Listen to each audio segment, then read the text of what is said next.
पसंद नहीं है कि वो बाहर से तो बड़ा भोला है, सुंदर है, सुशील है और अंदर नाना प्रकार के अवगुण भरे हुए हैं, नाना प्रकार के दोष भरे हुए हैं, नाना प्रकार की बुराइयां भरी हुई हैं। ऐसा मानव मुझे स्वप्न में भी अच्छा नहीं लगता। ऐसे मनुष्यों से दूर रहता हूं। मैं तो अपने भक्त को बिल्कुल सीधा चाहता हूं, वो बाहर से भी पवित्र हो और अंदर से भी पवित्र हो। अब बाहर से तो हम नहा धो लिए, अच्छे अच्छे कपड़े पहन लिए, वस्त्र पहन लिए, खुशबूदार सेंट इतर भी छिड़क लिए शरीर पर, दूर से ही खुशबू आ रही है, सुगंध आ रही है, हाँ बहुत सुंदर हूं। अब मुझसे सुंदर कोई भी नहीं है। और भीतर नाना प्रकार के दोष भरे हुए, नाना प्रकार के अवगुण भरे हुए, नाना प्रकार की बुराइयां भरी हुई है। तो उस सुंदरता से क्या फायदा? अगर सुंदरता बनानी है तो अंदर की बनाओ। भगवान बाहर की सुंदरता नहीं देखते। देखिए, चाहे तुम बेशक 4 दिन मत नहाओ। लोग कहते थे ना, कुछ लोग क्या कहते हैं, अरे आज मैं तो नहाई नहीं हूं, अब पूजा कैसे करूं? बिना नहाए पूजा ठीक नहीं है करना। कुछ कहती हैं कि मैंने तो भोजन कर लिया, अब पूजा करने का क्या फायदा भोजन करके? तो ये सब हमारा अज्ञान का विषय है, ऐसा कुछ नहीं है। भगवान कभी नहीं कहते हैं कि मानव तू भूखा रह करके मेरा भजन कर, भूखा रहकर मेरी पूजा कर। भगवान कभी नहीं कहते। कहते ना कि आत्मा परमात्मा, भाई आत्मा और परमात्मा दोनों एक ही तो हैं। अगर तुम भूखे रहोगे तो कष्ट किसको होगा बताओ? भूखे रहोगे तो कष्ट किसको होगा? आत्माओं को होगा। तो कष्ट पाकर के एक आत्मा को कष्ट दे रहे हो और दूसरे आत्मा की तुम पूजा कर रहे हो, तो ये उचित नहीं है।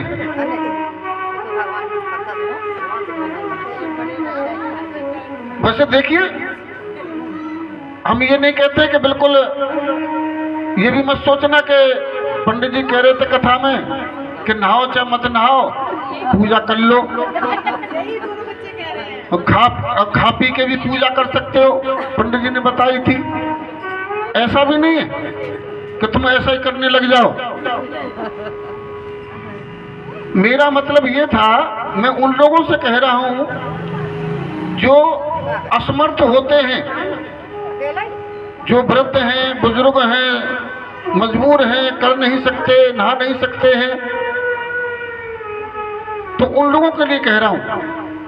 और सबके लिए भी लागू है। लेकिन मेन बात क्या है? देखो, आज के मनुष्य में एक सबसे बड़ी कमी क्या है बताऊं? कि जो अपने मतलब की बात होती है ना, सुख साधन की, उसको पकड़ हम जल्दी कर लेते हैं, और जो कठिनाई वाली बात होती है उसे पकड़ नहीं करते, उसे छोड़ देते, भूल जाते हैं उसे। अब ये बात तो सबके दिमाग में आ गई होगी कि हम बिना खाए भी पूजा कर सकते हैं, बिना नहाए भी पूजा कर सकते हैं। लेकिन आपने ये समझा कि कैसे कर सकते हो? जब कर सकते हो जब तुम्हारा अंतःकरण भीतरला बिल्कुल साफ हो, पवित्र हो, तो वो पूजा मान्य होगी। अगर अंतःकरण हमारा शुद्ध है, पवित्र है, भाव से कर रहे हैं, हम प्रेम से कर रहे हैं, भगवान से प्रेम करते हैं, भक्ति करते हैं, लगाव है हमें भगवान से, हमारा भगवान से रिश्ता है, उस रिश्ते को निभाते हुए हम उसके लिए अपना कर्म कर रहे हैं, तो वो पूजा भगवान मान्य करते हैं। बोलो गोविंद भगवान की जय।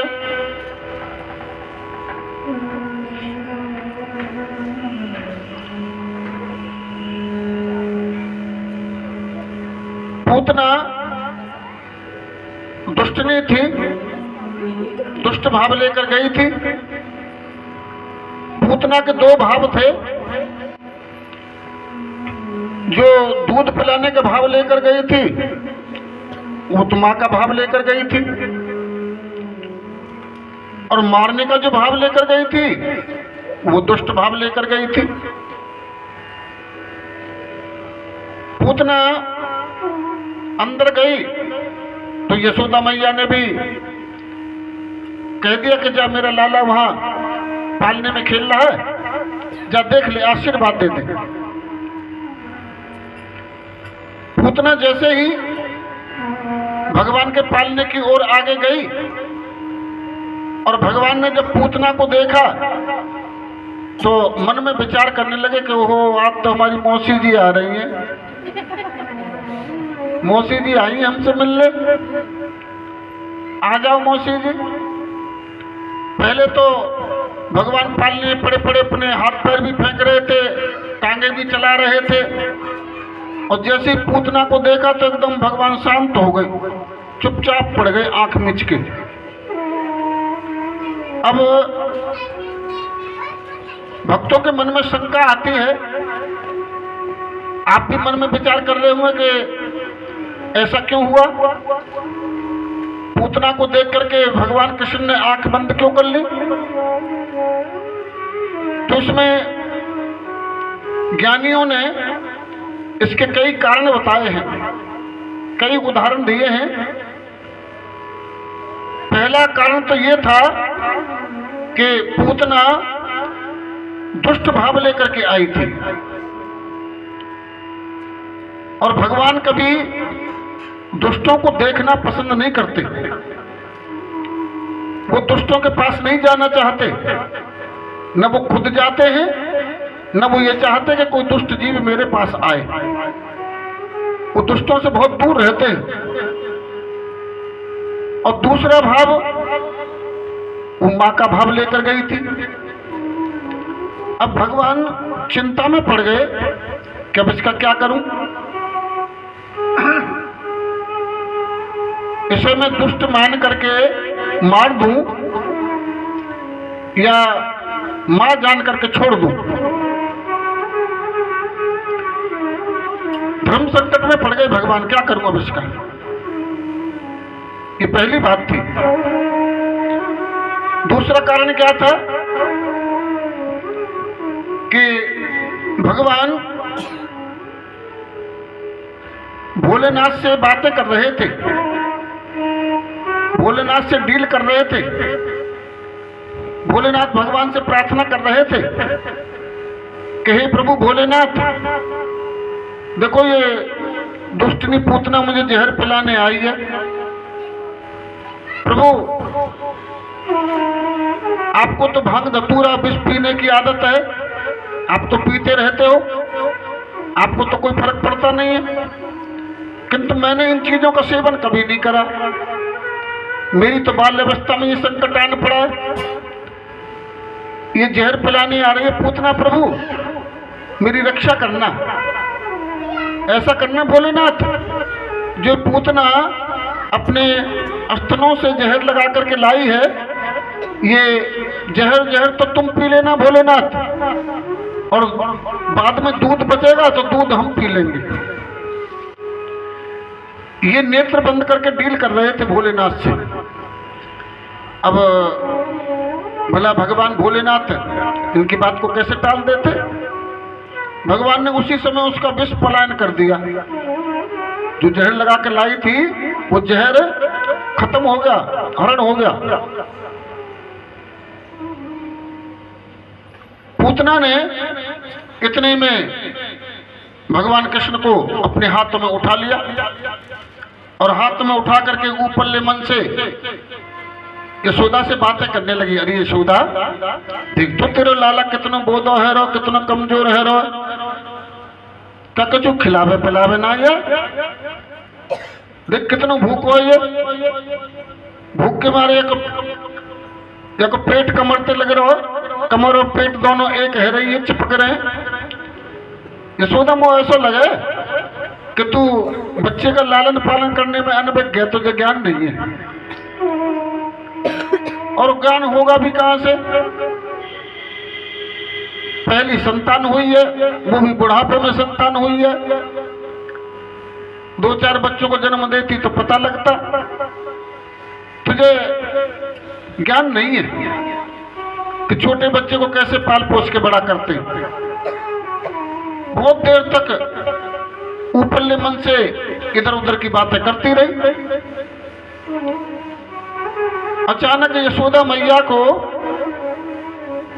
अपना कोई रसोई का काम याद आ गया, तो यशोदा मैया तो अंदर रसोई में चली गई। अब पूतना ने देखा कि अब मौका है, अब यशोदा भी अंदर गई। अब कृष्ण और मैं, हम दोनों अकेले हैं, अब मुझे कोई नहीं देख रहा। ऐसा मौका देखा और भगवान कृष्ण को अपनी छाती से लगाया और भयानक रूप धारण करके आकाश मार्ग को लेकर उड़ गई, दूध पिलाने लगी। अब भगवान कृष्ण को तो अपनी यशोदा मैया के कंठ से लिपटने का अभ्यास था ही। अब तो भगवान ने कस के पूतना को पकड़ लिया। अब पूतना को पकड़ करके दूध पीने लगे, गटक गटक गटक गटक करके दूध पिए जा रहे थे। अब पूतना मन मन में खुश हो रही थी कि पी ले, खूब पी ले, मरेगा अब, मरने वाला अब थोड़ी देर में, जहर का असर होने वाला है, पी ले जितना पी सकता पी, खूब पी। मन मन में खुश हो रही थी और भगवान के कोई असर ही नहीं पड़ रहा था, पीते ही जा रहे थे, पीते ही जा रहे थे। भगवान ने दूध पीते पीते उसके प्राण हरण करने शुरू कर दिए। और जब प्राण हरण करने शुरू करे तो पूतना छटपटाने लगी, घबराने लगी। पूतना को ये एहसास हो गया कि मैं आज बचने वाली नहीं हूं, ये मुझे क्या हो रहा है। जिसे मैं मारने आई थी उसको तो कोई फर्क पड़ ही नहीं रहा, और मुझे लगता है कि मैं आज बचने वाली नहीं हूं, आज मेरा अंत समय आ गया। तो पूतना छटपटाने लगी, घबराने लगी, हाथ जोड़ करके भगवान से प्रार्थना करने लगी कि लाला मुझे छोड़ दे, कान्हा मुझसे गलती है गई, मैं कंस की बातों में आ गई, लाला क्षमा कर दे, अब कभी भूल कर ऐसी गलती नहीं करूंगी। भगवान कृष्ण बोले कि मौसी जी, जब तुम्हें मुझसे छूटना ही था तो फिर मेरे पास आई क्यों थी? और मौसी जी जब आई हो तो अब छूटने का मतलब नहीं बनता, और मेरा ये नियम है कि मैं या तो किसी को पकड़ता नहीं हूं।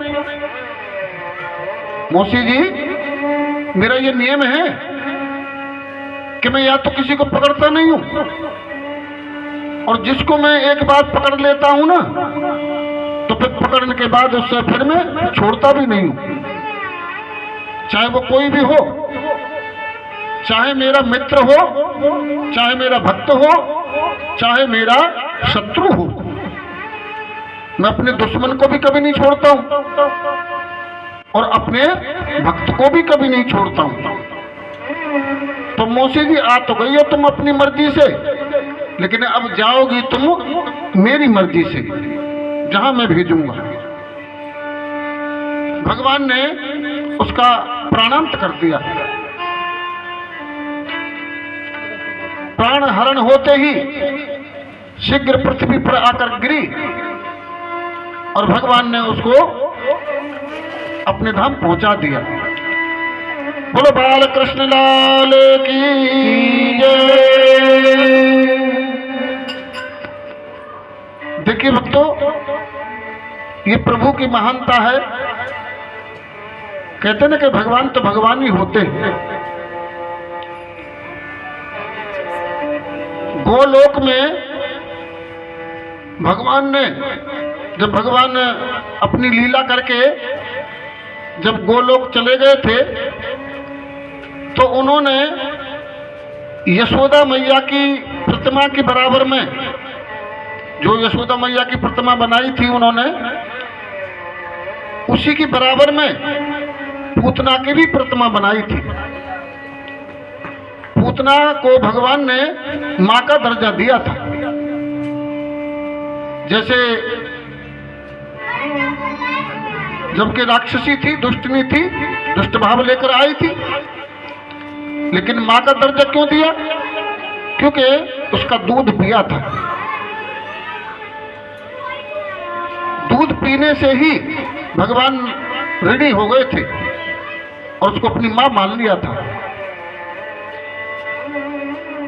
अपनी यशोदा मैया की बराबर में ही उनको विराजमान किया और उसी भाव से दोनों को बराबर माना। बोलो गोविंद भगवान की जय, बाल कृष्ण लाल की जय, जय जय श्री राधे, जय जय श्री राधे, जय जय श्री राधे।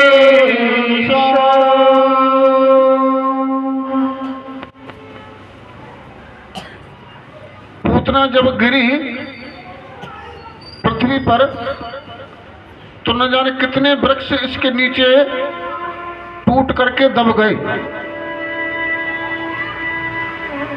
किसी को क्रियाकर्म करने की आवश्यकता नहीं पड़ी, स्वयं अपने आप ही पूतना ने लकड़ियों का साधन कर लिया।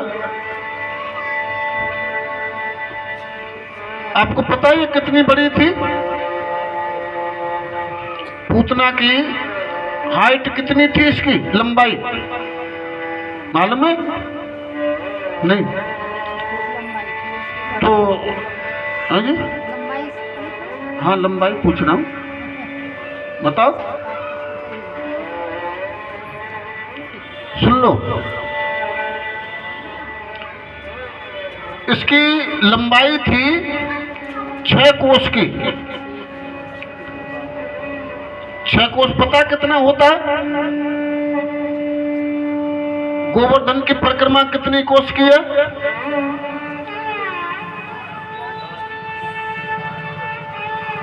कौन कौन गए बताना? गोवर्धन कौन कौन गए? 7 कोस की गए।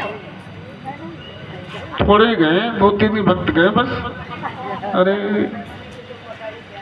तुम कौन सी दुनिया में रह रहे हो भाई, बताओ।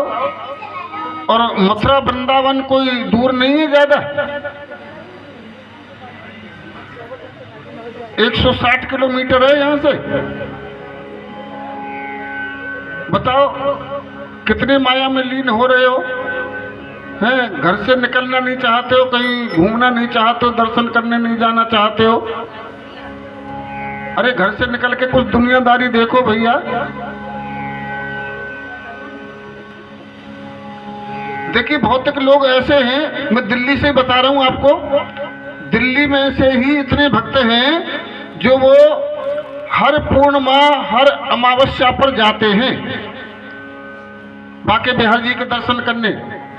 कोई गोवर्धन के दर्शन, गोवर्धन की परिक्रमा लगाने जाता है और कोई बांके बिहारी जी के दर्शन करने जाता है। हर पूर्णिमा, हर अमावस्या पर लोग जाते हैं, ऐसे ऐसे भक्त हैं उनके। और देखो भक्ति में ही शक्ति है। हम लोगों को विश्वास नहीं है भगवान पर, हम केवल कमाना और खाना जानते हैं बस। भगवान पर विश्वास करना, पूजा करना, धर्म कर्म करना, ये कभी हमने सीखा नहीं, कभी इनमें मन लगाया नहीं। भगवान के लिए तुम जितना खर्च करोगे ना, उससे दुगना चौगुना भगवान कहीं ना कहीं दे देते हैं। अब सोचो अगर नहीं देते होते तो फिर लोग इतना दान पुण्य कहां से करते? आपने देखा होगा जब सावन के महीने में कावड़िया कावड़ लाते हैं तो बड़े बड़े सेठ पैसे वाले लोग वहाँ पंडाल लगाते हैं रोड पर। ये तो देखा ही होगा आपने, रोड पर भंडारे लंगारे लगे रहते हैं, टेंट वेंट लगाते हैं, उनकी रहन सहन की व्यवस्था करते हैं, सेवा करते हैं वहाँ पर। क्यों करते हैं? क्या ये घर से फालतू है? क्या ये बहुत बड़े राजा महाराजा हैं? लेकिन नहीं, सेवा सबसे बड़ा धर्म होता है, सेवा। देखिए, भक्ति 3 प्रकार की होती है, ध्यान से सुनना। तन, मन और धन, ये 3 प्रकार की सेवा होती है। तो कोई तन से करता है, कोई मन से करता है, कोई धन से करता है। इधर देखो, वो सीख लगा रही हैं। क्या देखोगे बताओ? कोई नया काम हो रहा है क्या? मेरी तरफ देखो, कथा मैं सुना रहा हूं, देख वहां रहे हो। बोलो गोविंद भगवान की जय। 3 प्रकार की सेवा होती है, तन, मन और धन। तो जो ज्ञानवान लोग होते हैं ना, वो अपनी तीनों सेवा देते हैं। तन से भी करते हैं, मन से भी करते हैं और धन से भी करते हैं। जो सामर्थ्यवान होते हैं, जिनको परमात्मा ने दे रखा है।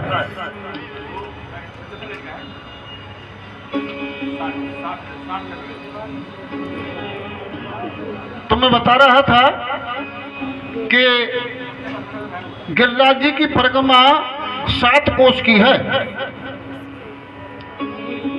नहीं पता किसी को तो मैं बता रहा हूं, गिरिराज गोवर्धन की जो परिक्रमा है वो 7 कोस की है।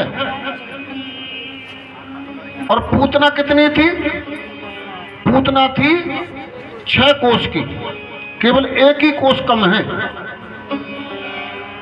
अब कोस का मतलब समझ लो कि देखो, आपको पता होगा कि पहले ये किलोमीटर नहीं थे, जो आज ये किलोमीटर चल रहे हैं ना।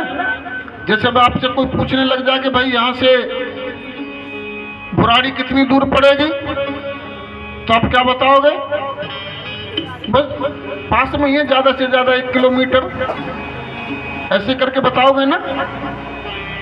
तो आजकल तो रोडों की पैमाइश जो है किलोमीटर से होती है, लेकिन पहले समय में कोस चलते थे। कोस और मील ये दोनों होते थे। तो पूतना थी 6 कोस की। और आपको ये भी बता दूं, 1 कोस में 3 किलोमीटर होते।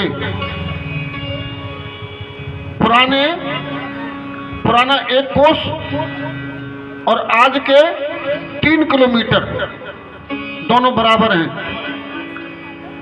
अब आप अपने ये नई पैमाइश से आ जाओ, 6 कोस के किलोमीटर कितने बन गए? जोर से बोलो। हाँ, 18 किलोमीटर बन गए। अब सोचो जरा, विचार करो कि 18 किलोमीटर लंबी चिता कौन बनाता पूतना की? सोचने वाली बात है। तो ऐसा बताते हैं कि पूतना के शरीर को काट काट करके इकट्ठा करके एक जगह उसका क्रियाक्रम किया था। बोलो गोविंद भगवान की जय।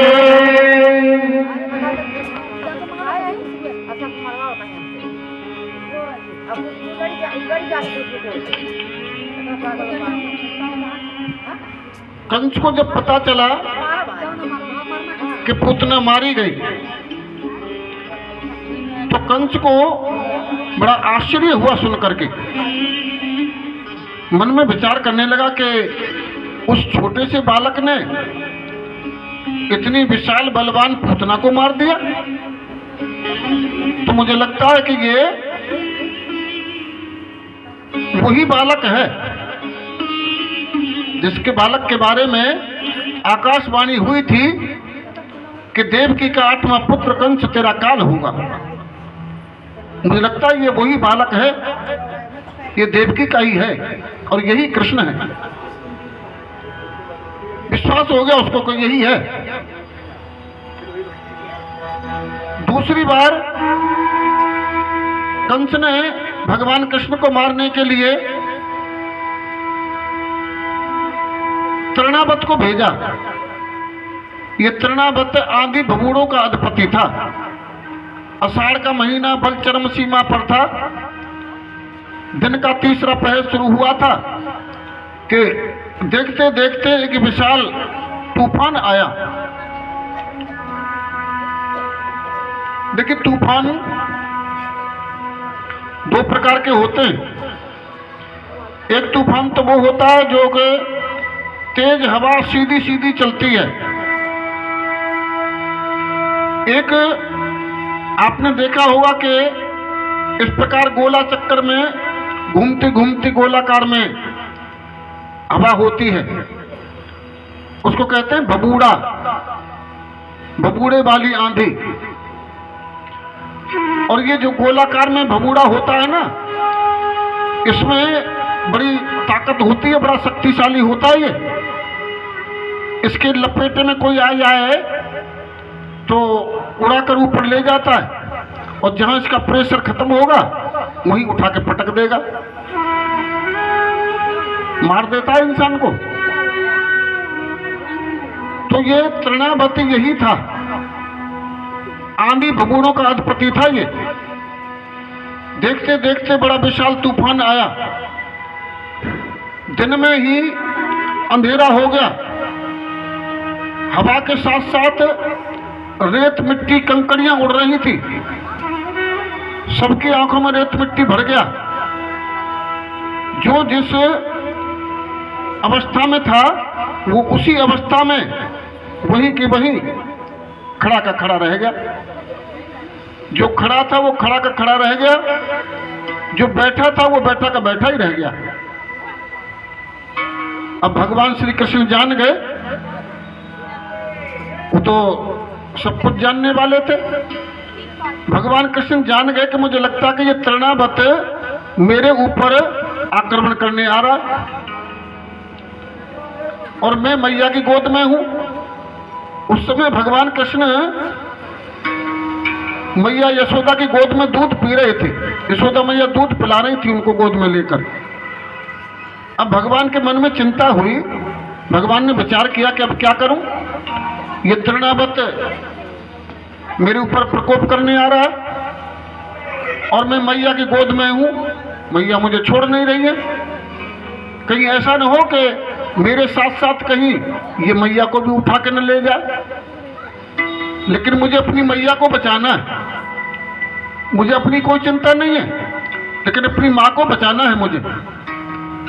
तो भगवान ने अपनी माँ को बचाने के लिए एक बहाना देखा, बहाना ढूंढा और जोर जोर से रोने लगे। खूब तेज तेज रोने लगे, चीख चीख करके रोने लगे। अब देखो, जब बच्चा रोता है, अचानक बच्चा ज्यादा देर तक रोता रहे, रोने लग जाए, तो माता की तो बेचैनी होगी। माता तो घबरा जाएगी, क्या हो गया इसको। अब यशोदा मैया घबरा गई, डर गई कि क्या हो गया इसको। अभी अभी तो बिल्कुल ठीक था, ये दूध पी रहा था, खेल भी रहा था, हंस भी रहा था। अचानक इतना क्यों रो रहा है, ये क्या हो गया इसको। चिंता में पड़ गई मैं यशोदा मैया। अब मैया से जितने भी उपाय हो सकते थे चुप कराने के, वो सारे उपाय उन्होंने करे। गोदी में खिलाया, प्यार करा, लोरियां सुनाई, झूला झुलाया, सब उपाय कर लिए, लेकिन रोते ही जा रहे हैं, रोते ही जा रहे हैं, रोते ही जा रहे हैं। अब जब किसी तरह से बहुत देर तक चुप नहीं हुए भगवान रोते रोते, तो यशोदा मैया को गुस्सा आ गया। यशोदा मैया को गुस्सा आया और गुस्से में आके भगवान को उठा के पालने में पटक दिया कर, ले रो ले, अब खूब खूब रो, पड़ा रहे यहाँ, चुप भी नहीं हो रहा है, रोता ही जा रहा है। चुप करा करा के हार गई। रोले अब खूब, मैं जा रही हूं। अब जैसे ही मैया अंदर गई भगवान को पटक कर, तो भगवान पड़े पड़े वहां मुस्कुरा रहे थे, एकदम शांत हो गए, चुप हो गए और मुस्कुराने लगे और मन में विचार कर रहे थे, अरे मैया मैं यही तो सोच रहा था कि तू मुझे छोड़ दे, अब जा अपना काम कर। थोड़ी देर के बाद में तृणावत आया और भगवान कृष्ण को अपनी लपेट में लेकर के आकाश मार्ग को उड़ गया। अब उसने भी वही गलती करी जो गलती पूतना ने करी थी। तृणावत ने भगवान कृष्ण को अपनी छाती से लगा लिया। भगवान ने कस करके उसका गला दबा लिया। जैसी छाती से लगा तो भगवान ने गला दबा लिया उसका। अब गला दबा के उसके गले से लिपट गए, गले से झूल गए और अपने अंदर वजन बढ़ा लिया भगवान ने।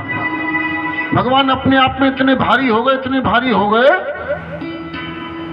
उस तृणावत को ऐसा लगा जैसे मैंने किसी बालक को नहीं, किसी पहाड़ को उठा लिया हो, इतना वजन। अब तृणावत छटपटाने लगा, आकाश मार्ग में उड़ रहा था। अब तृणावत वो अपना बैलेंस बनाए कि भगवान कृष्ण का बैलेंस बनाए, उधर भगवान ने कस के उसका गला दबा रखा था। छटपटाने लगा, घबराने लगा, क्षमा मांगने लगा, प्राणों की भीख मांगने लगा, कलाला मुझे क्षमा कर दे, गलती हो गई मुझसे। भगवान ने कहा कि दुष्ट, तू क्षमा चाहता है, मैं दुष्टों को कभी क्षमा नहीं करता हूं। भगवान ने शीघ्र उसका वध कर दिया, पृथ्वी पर आकर गिरा। पृथ्वी पर गिरते ही उसके प्राण पखेरु उड़ गए। भगवान ने दुष्ट तृणावत को अपना धाम दे दिया। बोलो बाल कृष्ण लाल की जय, वृंदावन बिहारी लाल की जय। अब भक्तों, इसी प्रकार कई बार भगवान के ऊपर जानलेवा हमला हुए। देखो, कंस ने बहुत दुष्टों को भेजा था भगवान कृष्ण को मारने के लिए। अब मैं आपको अलग अलग क्या कथा सुनाऊं, मैं आपको वैसे बता देता हूं, नाम गिनवा देता हूं। जैसे पहले किसको भेजा मारने के लिए? पूतना को। पूतना के बाद तृणावत आया भगवान कृष्ण को मारने। तृणावत के बाद में सक्टासुर आया। सक्टासुर के बाद में अघासुर आया, फिर बकासुर आया। न जाने कितने राक्षसों को बार बार मारने के लिए भेजा कंस ने, और भगवान ने सबको नंबर बाई नंबर सबको समाप्त कर दिया। कोई नहीं बचा, सबको मार दिया भगवान ने। देखो, एक बात बता दूं आपको कि भगवान राम का जब जन्म हुआ था और जब भगवान विश्वामित्र जी के साथ में गए थे उन दुष्ट राक्षसों से युद्ध करने के लिए, तो युद्ध करने के लिए जब गए अपनी अयोध्या से भगवान राम, तो युद्ध के समय पर भगवान राम के सामने दुष्ट जीव कौन आया था, पता है आपको? दुष्ट जीव कौन आया था पहली बार?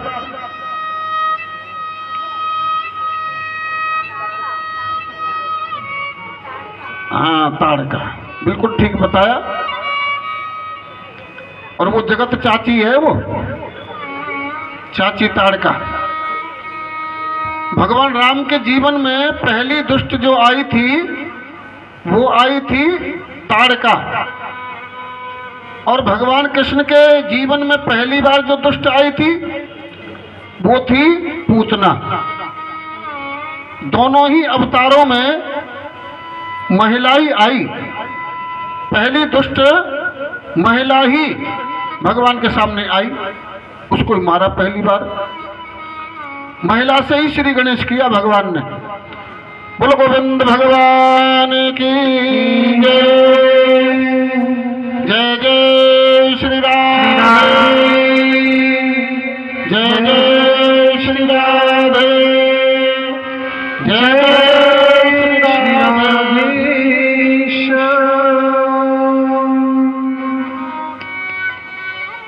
जब कई बार भगवान के ऊपर जानलेवा हमला हुए तो भक्तों नंद बाबा यशोदा मन ही मन घबरा गए, डर गए।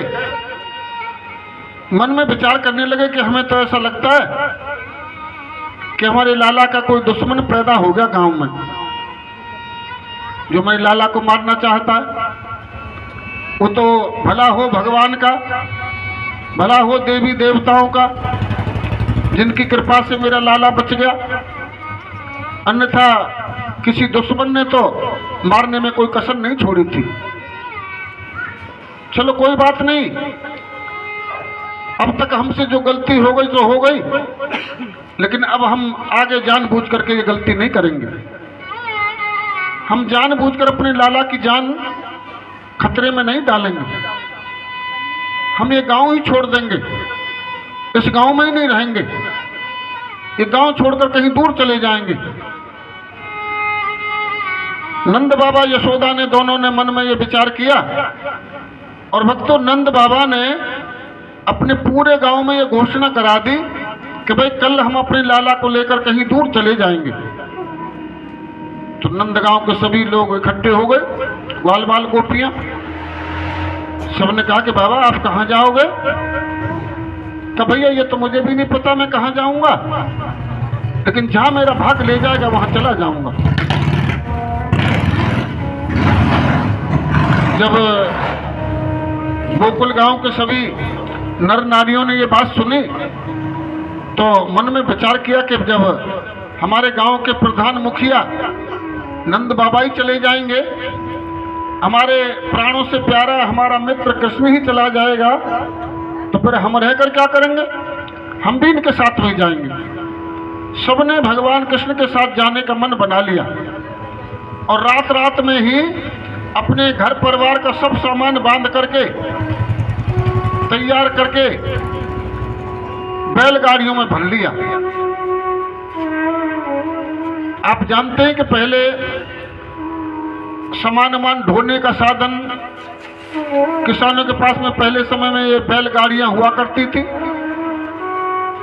ये ट्रक मोटर गाड़ी तो पहले चलती नहीं थी उस टाइम पर, एक बैलगाड़ी ही साधन था किसानों के पास। अपना अपना सब सामान बैलगाड़ियों में भर लिया और सब जाने को तैयार हो गए। अगले दिन देखते देखते पूरा नंदगाम खाली हो गया। एक रथ में भगवान कृष्ण और नंद बाबा बैठे हुए थे। रथ चलते चलते जब ये मथुरा के निकट में पहुंचा रथ, तो भगवान कृष्ण ने पूछा अपने बाबा से, क्या कि बाबा सामने जो ये शहर नजर आ रहा है, ये कौन सा शहर है और इस शहर का क्या नाम है? नंद बाबा बोले कि बेटा कृष्ण ये है मथुरा, जो सामने देख रहे हो ये मथुरा शहर है बेटा, और यहाँ के जो राजा हैं वो तेरे मामा कंस हैं। अच्छा, मामा कंस से ही रहते बाबा? हाँ बेटा। तो ठीक है बाबा, और आगे चलो। और आगे गए तो भगवान ने ऊंचा ऊंचा हरा हरा एक पर्वत देखा। जब वो विशाल पर्वत देखा तो भगवान फिर बोले कि बाबा सामने ऊंचा ऊंचा हरा हरा ये पर्वत क्या है? पर्वत जैसा, और इसका क्या नाम है? कौन सी जगह है ये? तो बेटा ये है गिरिराज गोवर्धन। यहां से गिरिराज गोवर्धन जी की कथा का शुभारंभ है। तो बाबा ये है गिरिराज गोवर्धन, तो बस रथ यहीं पर रोक दो। भगवान ने रथ कहां रुकवाया? मथुरा और गोवर्धन के बीच में, जहां आज वृंदावन है।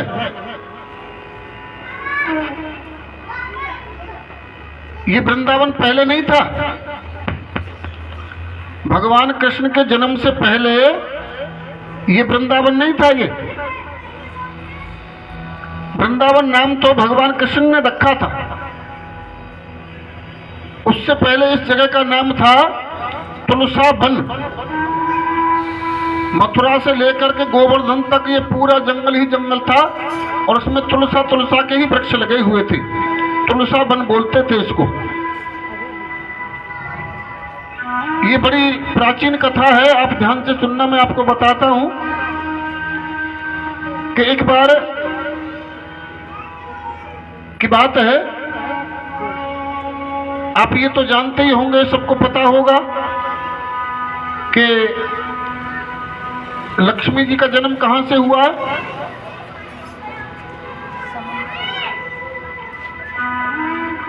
लक्ष्मी की उत्पत्ति कहां से हुई है?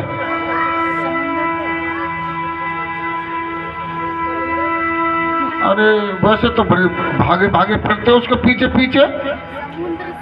जिसके पीछे रात दिन भाग रहे हो उसका नाम का ही पता नहीं, उसका यही पता नहीं कि उनको उत्पत्ति कहां से हुई है। समुद्र से। ध्यान रखना, लक्ष्मी की उत्पत्ति समुद्र से हुई है। ये समुद्र की बेटी है। ये एक दैत्य उत्पन्न हुआ था जिसका नाम था जालंधर। जालंधर का भी नाम सुना होगा आपने। समुद्र से ही उत्पत्ति जालंधर की थी।